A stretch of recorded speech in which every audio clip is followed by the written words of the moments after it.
Nyaya iri pano yakakurukurwa nechekare. Kumashure uko vakanga varimo muno kuda zvimwe vangazive, asi nekuda kwedare riri muno mumwe musi mungada kuziva kuti chii chakaitika. Loveness Foya Nubu, Loveness Nubu akarasikirwa nemuzukuru, mwana wehanzvadzi. Handitika? Nawo ndobva amuviga panzvimbo paakamuviga. Panzvimbo ipapo inonzi former farm worker plot iri kumusoro uko kwatakataenda uko. Hamekuti kumusoro kana kunini. Patakamuvigira ipapo. Panzvimbo ipapo apa yakanga iri plot pakanga pachigarwa nemuzukuru wake anonzi Joseph, right? Samanyanga Joseph. Zvino Samanyanga akazotama, vaita hurukuro pakati pake yeJoseph na Phineas Foya. Vaita ma-arrangements avakaita.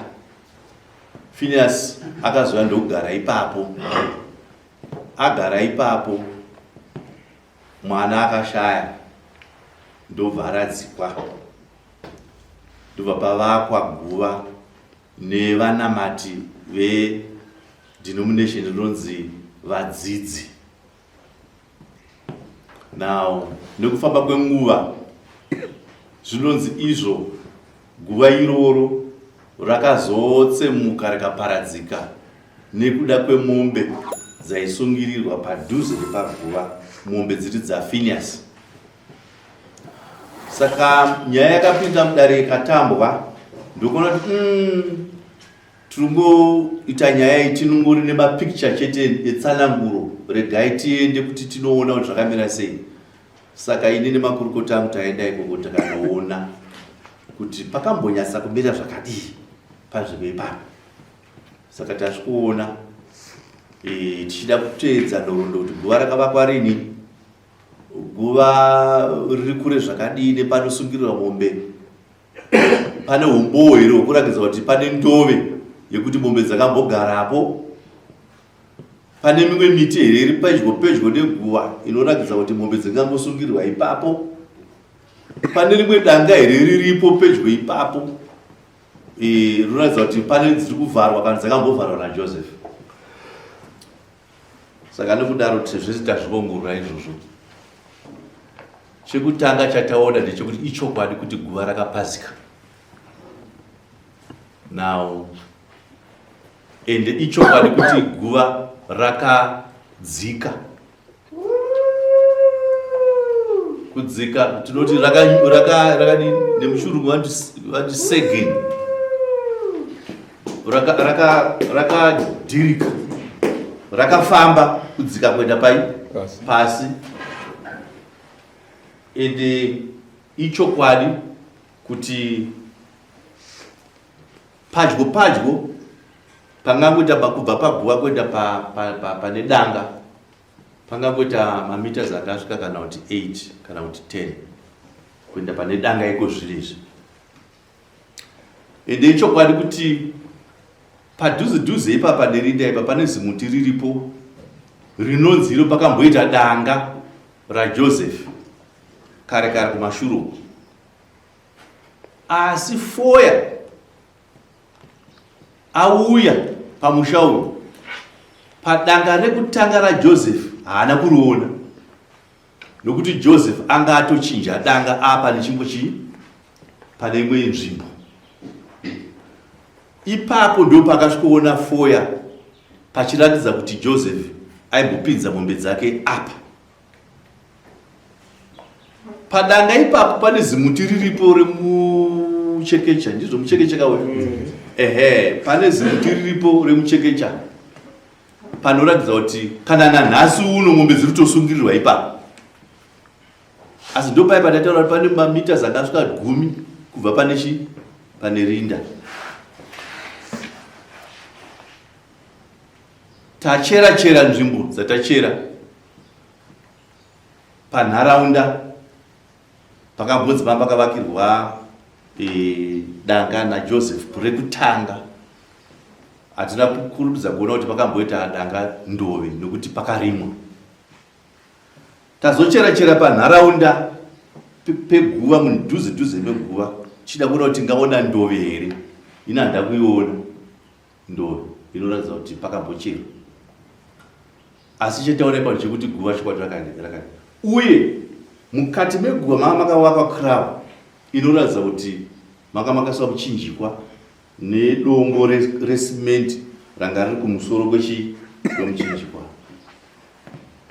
Dombo iroro nemuchinjikwa zvakamuvha, zvakafamba, zvakabviswa panzvimbo yazvo, zvichiratidza kuti zvakabva munzvimbo yazvo. Taona isu kuti kubva munzvimbo kwezvinhu izvi haingave nyaya yekuti munhu akabvisa, nekuti munhu aenda achinobvisa zvinhu zvepamakuva ndizvo. Hadzingave huku, nokuti huku haigoni kutakura chikongriti. Asi chinogona kungoitika ipapo ichi mombe dzinotsika dzichigumura zvichifamba. Ndizvo zvataona ipapo kuti mombe dzinogona kuita saizvozvo. Right. Now ini zvandaona ipapo ndazobvunza uyu murume ari papa anonzi ndije kuti varekodhe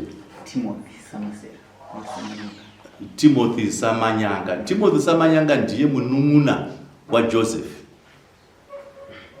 Vanhu kumukuwasha. Timothy ndamubvunza ndikati iwe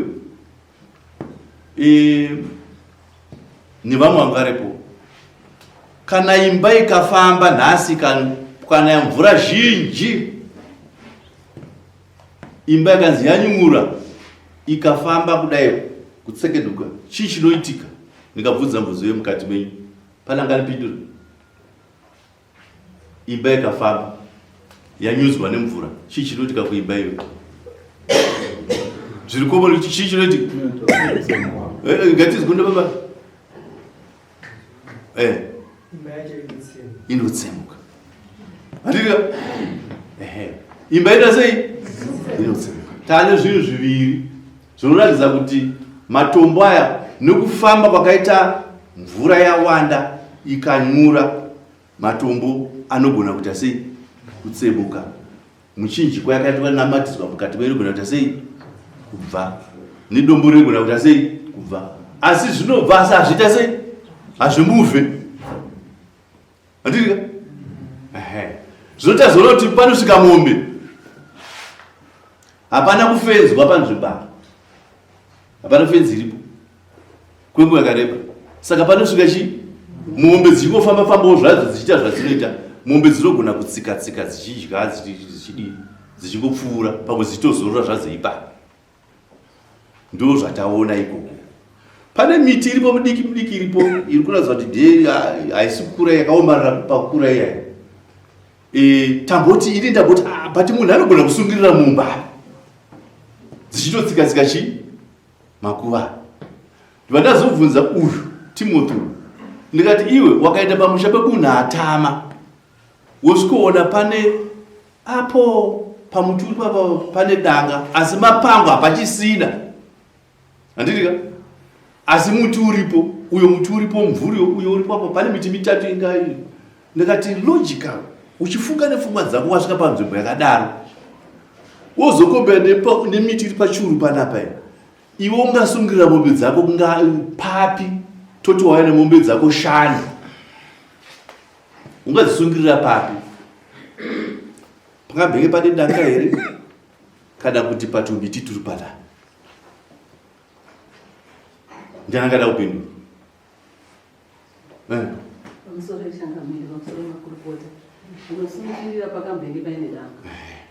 Magona ndio upita kwaita kuti ndinofunga kuti zviri logical kuti ndosunga pane danga. Zvotazoona indazoona kuti panga pane danga kure nepane guva.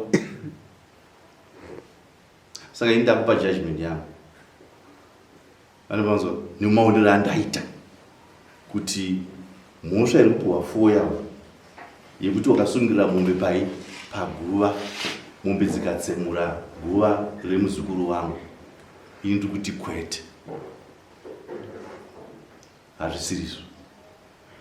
Mombe dzinongofamba zvadzo dzinogona kuti dzakatsemura guva iroro. Guva iroro rinogona rakatsemurwa nekunyudzwa kwarakaita rikafamba over time. Mombe adzaisungirirwa kamuti kadiki tumiti tudiki turi kudhuze neguva, achisiya uko kune miti iri kudhuze kwahambeke kwakavakirwa danga. Ende zvawirirana 4. Saka ini judgment yako iri kuti mhosva 4 haana. Ndingokutaura maonero andaita samama 4 haana mhosva yekuti mombe dzake ndio dzakatsemura guva rakafamba. Mombe dzinongofamba-fambawo zvadzo dzichitsokodzera pane guva, nokuti mukati umu tutombo tunoenda kavakiswa hati kudai mukati umu. Saka mombe dzinogona kutsokodzera dzichikuvadza panike. Saka ndiri kuona 4 asina mhosva. Full stop.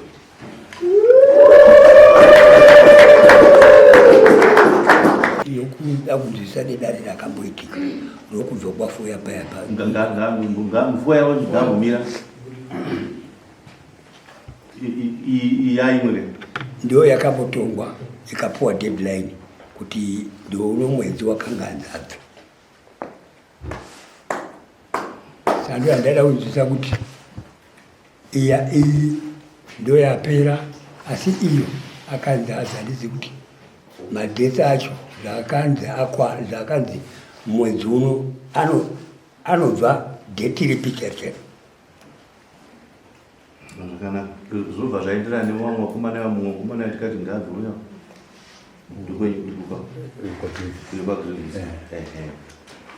patika pajudgment taasati takuziva madhesi ekuvhota, handiti hatinoda kuti munhu arasikirwe nemukana wake wakanaka wekuvhota. Saka toda kuti vanhu vavhote iright yavo yekuvhota. Saka tiri kuti isusu anoona mukana wekuvhota kunyange mwedzi wakanga wari uno. After kuvhota takutarisa kuti adii amuve, takutarisa kuti aende after kuvhota. Mapinduro.